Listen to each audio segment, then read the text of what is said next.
देखिए LT grade exam में बहुत कम समय शेष बचा हुआ है।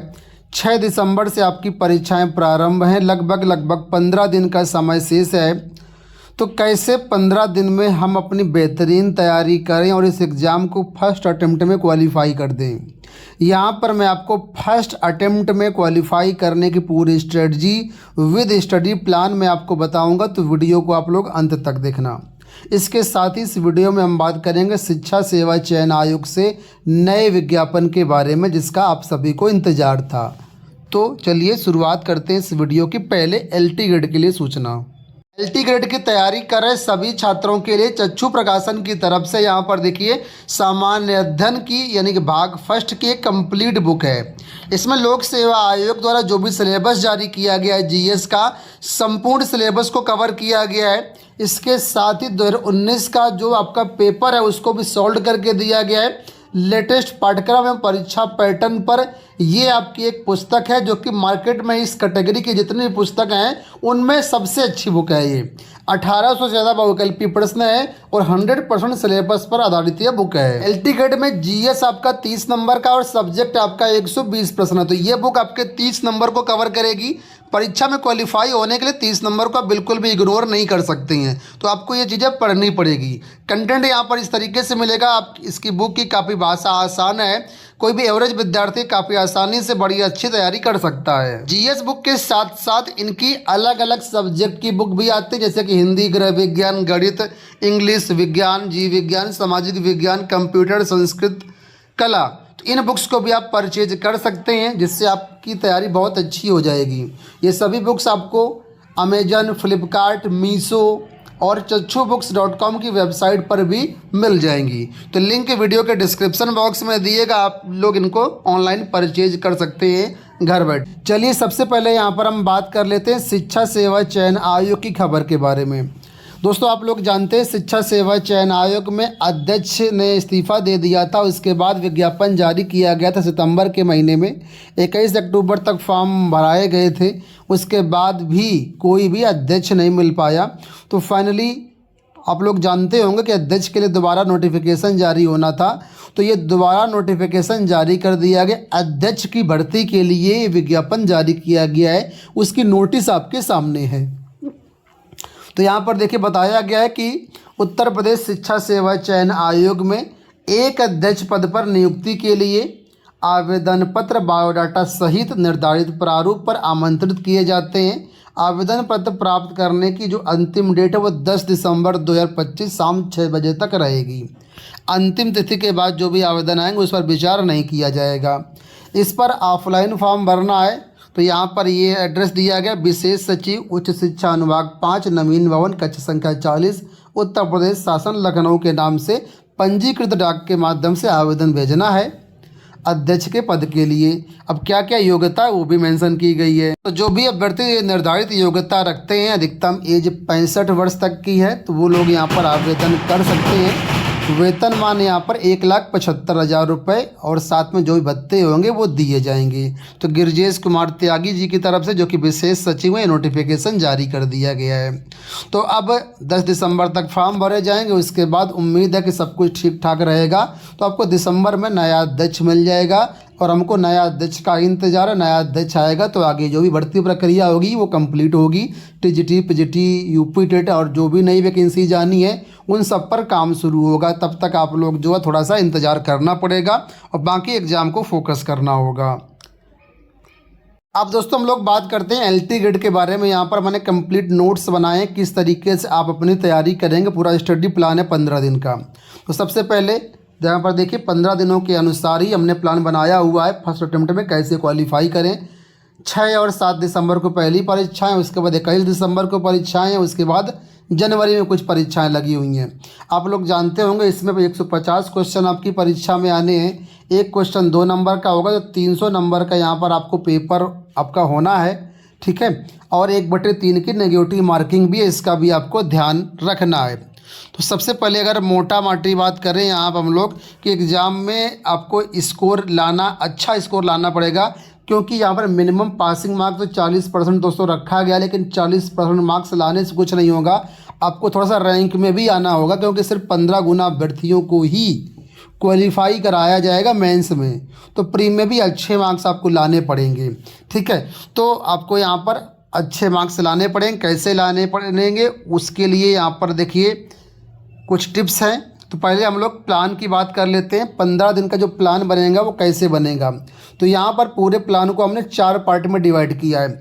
सबसे पहले डे 1 से डे 3 यानी कि 3 दिन का जो प्लान है उसमें आपको क्या करना है, सिलेबस आपने देख ही लिया होगा, बस आपको हाई वेटेज जो टॉपिक्स हैं उनको कवर करने हैं।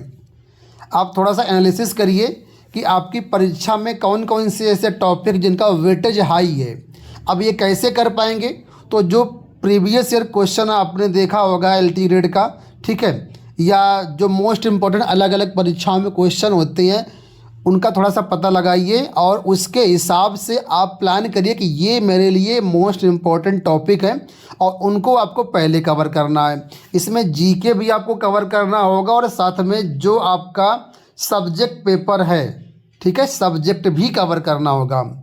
तो सबसे पहले तो जीके में आप मोटा मोटा टॉपिक्स कवर कर सकते हैं कि इंडियन पॉलिटी पढ़नी है, हिस्ट्री पढ़नी है, ज्योग्राफी पढ़नी है, इकोनॉमिक्स पढ़ना है, ये जो भी चीज़ें हैं उनको पढ़ लेना है। इसके बाद यहाँ पर जो आपका सब्जेक्ट है, सब्जेक्ट से स्पेसिफिक जो इम्पोर्टेंट टॉपिक हैं, कम से कम 15 से 20 टॉपिक ऐसे छांट लीजिए जिनका वेटेज ज़्यादा है, ठीक है, उनको लिस्ट कर लीजिए। और उनके जो भी पीवाईक्यू परीक्षाओं में आए हैं, पीवाईक्यू केवल आपको एलटी ग्रेड का ही नहीं पढ़ना है, अलग अलग एग्जाम जैसे यूपी के टीजीटी पीजीटी में जो आते हैं क्वेश्चंस या अलग अलग जो भी इस लेवल के एग्जाम, उन सब में देखना है कि किसका वेटेज हाई है, उसके हिसाब को शॉर्टलिस्ट करते हुए पढ़ना है और सिर्फ उन्हीं बुक पर फोकस करना है जिन बुक से आप पढ़ाई कर रहे हैं। ठीक है, तो 3 दिन का प्लान हो गया। इसके बाद जो अगले 7 दिन का प्लान है डे 4 से डे 10 का, उसमें क्या करना है, आपको पीवाईक्यू पढ़ना है और नोट्स का रिवीजन करना है। अभी तक आपने नोट्स बना लिए होंगे, ठीक है, तो जितने भी पीवाईक्यू आपको मिले प्रीवियस ईयर पेपर की बुक उठा लीजिए या ऑनलाइन टेस्ट सीरीज ले लीजिए, ठीक है, उसमें सारे पीवाईक्यू कर डालिए। ठीक है, तो इसमें आप अपने दिन को कुछ इस तरीके से डिवाइड कर सकते हैं। 2 घंटा जीके पढ़ सकते हैं, 3 घंटा सब्जेक्ट पढ़ सकते हैं, 1.5 घंटा पीवाईक्यू की प्रैक्टिस कर सकते हैं और 30 मिनट ओएमआर प्रैक्टिस कर सकते हैं। तो ये जो है 7 दिन का आपका प्लान है। हर दिन लगभग आपको यहाँ पर मतलब 6-7 घंटा अगर आप टाइम निकालेंगे, 8 घंटा मान लीजिए अधिकतम आप 8 घंटा पढ़ लेंगे तो बहुत है आपके लिए। और अगर आप फुल टाइम में तैयारी कर रहे हैं तो 8 घंटा कुछ बहुत ज़्यादा नहीं होता, पढ़ने वाले 12-12 14-14 घंटा पढ़ते हैं। तो इस तरीके से 7 दिन का ये प्लान आपका रहेगा। ठीक है, पीवाईक्यू आपको बहुत ही अच्छे तरीके से फोकस करना है। बिना पीवाईक्यू के एग्ज़ाम निकालना बहुत मुश्किल हो जाएगा। कई बार पीवाईक्यू पढ़ने का फ़ायदा ये भी रहता है कि 15 से 20% डायरेक्ट क्वेश्चन आपसे पूछ लिए जाते हैं या थोड़ा बहुत मॉडिफाई करके भी पूछ लिए जाते हैं, तो इस चीज़ को आप ध्यान देना। ठीक है, अब 10 दिन आपके निकल चुके हैं। अब अगले जो 3 दिन हैं डे 11 से लेकर के 13 तक, इसमें क्या करना है, फुल लेंथ पेपर आपको सॉल्व करना है और ओएमआर की प्रैक्टिस करनी है। बहुत लोग गलती करते हैं, ओएमआर की प्रैक्टिस नहीं करते हैं, बाद में जो एग्ज़ाम हॉल में जाते हैं तो वहाँ पर क्वेश्चन गलत टिक हो जाते हैं। तो यहाँ पर 3 दिन आपको सिर्फ फुल लेंथ पेपर को सॉल्व करना है। ठीक है, कम से कम 2 पेपर आपको डेली सॉल्व करना है। फुल लेंथ मतलब पूरे जो 150 क्वेश्चन है 2 पेपर डेली सॉल्व करना है आपको। इस तरीके से 3 दिन में कम से कम 6 पेपर आपके सॉल्व हो जाएंगे। कोशिश करिए जितना ज़्यादा सॉल्व कर सकते हो उतना ज़्यादा बेटर रहेगा।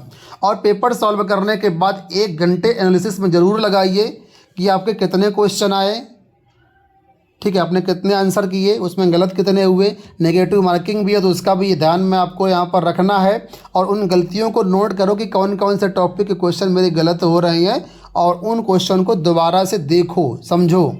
तो केवल सॉल्व नहीं करना है, एनालिसिस भी करना है। और ऑनलाइन टेस्ट सीरीज लेंगे तो आपके लिए एनालिसिस करना बहुत आसान हो जाएगा, चुटकियों में आपका एनालिसिस हो जाएगा। तो ये इसका फ़ायदा रहता है। ठीक है, 3 चीज़ें ध्यान देना है यहाँ पर।